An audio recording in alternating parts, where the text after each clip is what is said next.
माँ शारदे को नमन। मैं देहरादून से प्रीति डिमरी उपस्थित हूँ आप सबके सम्मुख समरस संस्थान साहित्यिक सृजन की ओर से, और आप सबका हार्दिक स्वागत और अभिनंदन करती हूँ। साथ ही हार्दिक आभार व्यक्त करती हूँ मुकेश कुमार व्यास स्नेहिल जी का, जिन्होंने मुझे यह सुअवसर प्रदान किया है।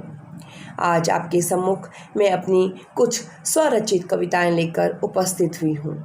इसी श्रृंखला में मैं अपनी सर्वप्रथम कविता गुरु के चरणों में समर्पित करती हूँ।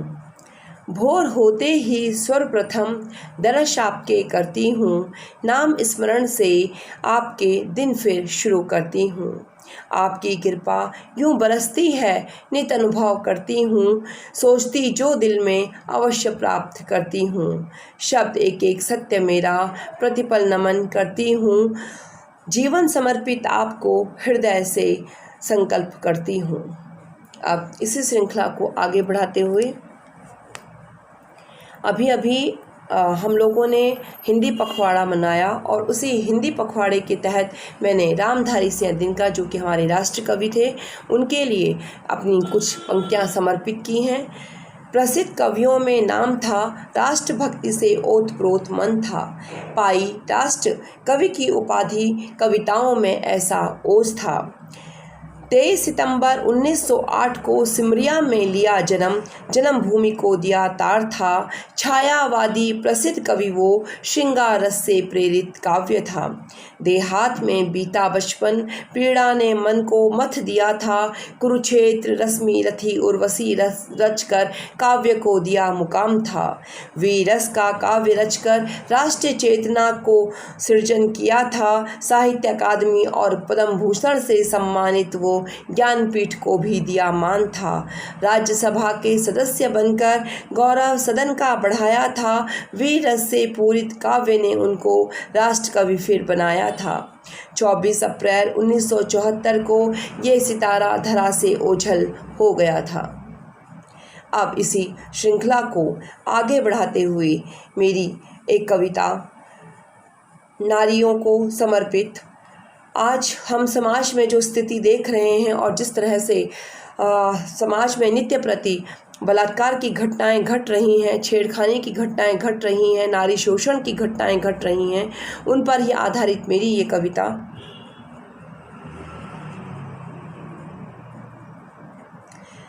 शीर्षक है आखिर कब तक।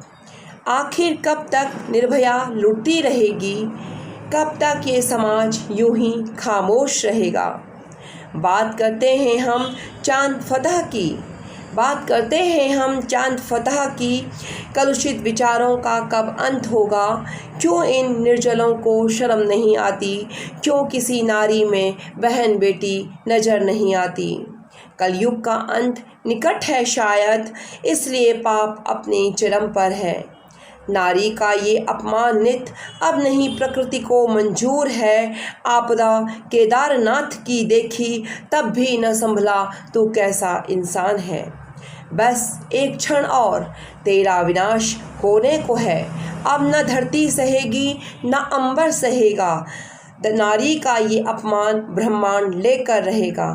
कब तक यूं ही सहम सहम कर घरों से निकलेंगी बच्चियां, अपने पुरुषत्व पर अभिमान करने वालों, आखिर कब तक। ये कविता पूरी नारी जाति को समर्पित, और आशा करती हूँ कि बहुत शीघ्र नारियों का सम्मान होना शुरू होगा, जो अब बिल्कुल ख़त्म हो चुका है, जो धूमिल पड़ता जा रहा है। इसी श्रृंखला को आगे बढ़ाते हुए मेरी एक और कविता, ये भी आज जो जैसी परिस्थितियाँ हमारे सामने हो रही हैं उन्हीं को लेकर है, और इसका शीर्षक है इसे रुकना ही होगा। विश्व गुरु की साख से ये धब्बा हटना चाहिए, विश्व गुरु की साख से ये धब्बा हटना चाहिए, मासूम बच्चियों का यूं बिखर जाना रुकना चाहिए।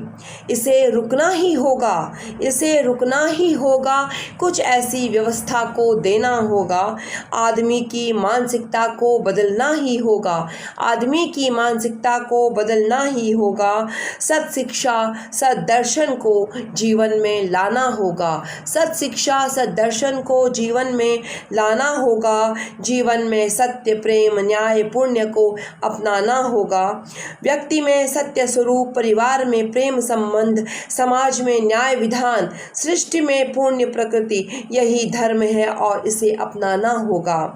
अब ये व्यभिचार रुकने को है, अब धरती से ये अनाचार खत्म होने को है। एक आशा का दीप जो मेरे हृदय में जल रहा है और उम्मीद करती हूँ कि बहुत शीघ्र ये उम्मीद मेरी पूरी होकर रहेगी। अब इसी श्रृंखला में मेरी एक कविता, अद्वैत हो रहा इश्क मेरा।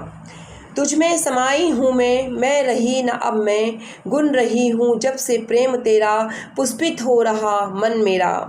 द्वैत का भाव छोड़ अद्वैत हो रहा इश्क मेरा, सीधा सा गणित प्रेम का, मिटता दो रहता अस्तित्व एक का। दिल भी एक धड़कन भी एक, तेरे मेरे स्वप्न राह भी एक। तुझ में डूब गए मेरे प्राण, तेरे सिवा न कोई भान। तुम जग के कण कण में श्याम, राधा के उर में एक तेरा नाम। सर्वस्व तुझे समर्पित किया, स्व का तुझ में विलय किया। तुझे ऐसे आत्मसात किया, मैं का हम में निरूपण किया। तुझे पाना ये चाह नहीं, तेरे नाम हर जन्म किया। बहुत बहुत धन्यवाद और धन्यवाद समरस साहित्य संस्थान सृजन का। धन्यवाद।